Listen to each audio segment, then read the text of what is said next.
ముందు నుయ్యి వెనక గొయ్యిలా తయారైంది వైసీపీ తెలంగాణ నేతల పరిస్థితి. అసలే తెలంగాణను వ్యతిరేకించిన పార్టీ, ఆపై బలం కూడా లేదు. వైఎస్ సెంటిమెంట్, జగన్ ప్రచారం తమను గెలిపిస్తాయనే ఆశతో నేతలు ఎన్నికల బరిలో దిగారు.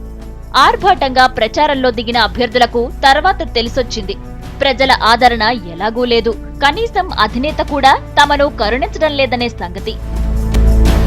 పార్టీ అగ్రనేతలంతా సీమాంధ్రకే పరిమితమవడంతో తెలంగాణ అభ్యర్థులు ఆవేదనలో ఉన్నారు. దీనికి తోడు అధినేత జగన్ కూడా హ్యాండ్ ఇవ్వడంతో స్టార్ క్యాంపెయినర్ లేక తెలంగాణ అభ్యర్థులు లబోదిబోమంటున్నారు. చాలా ఉందండి, చాలా మంది అడగడం జరుగుతుంది. జగన్ గారు, షర్మిల గారు ఇక్కడికి రావాలనేది చాలా మంది మమ్మల్ని అడగడం. మేము అడుగుతూనే ఉన్నాము. జగన్ గారు లాస్ట్లో వస్తా అని చెప్పారు. ఆయన ఏం రానని చెప్పలేదు.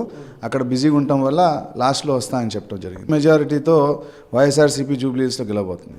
మొదటి నుంచి తెలంగాణను వ్యతిరేకించిన, తనను నమ్ముకున్న వారికైనా అండగా నిలవాల్సిన స్థితిలో పక్క రాష్ట్రానికి చెక్కేశారు జగన్. తనకు బదులుగా తానే వదిలిన బాణం షర్మిలను ప్రచారానికి పంపారు.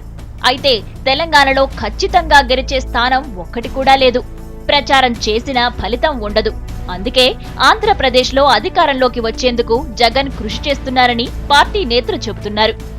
ప్రచారం చేస్తూ ఉన్నారు. జనబేరి జరుగుతూ ఉంది. ఖమ్మంలో జరిగింది, నల్గొండలో జరిగింది, ఈరోజు వరంగల్లో జరుగుతూ ఉన్నది. రేపు ఎల్లుండి హైదరాబాదు, మెదక్, రంగారెడ్డి జిల్లాల్లో కూడా షర్మిల గారు తిరుగుతూ ఉన్నారు. షర్మిల గారు తెలంగాణలో తిరుగుతూ ఉంటే విశేష స్పందన వస్తూ ఉన్నది.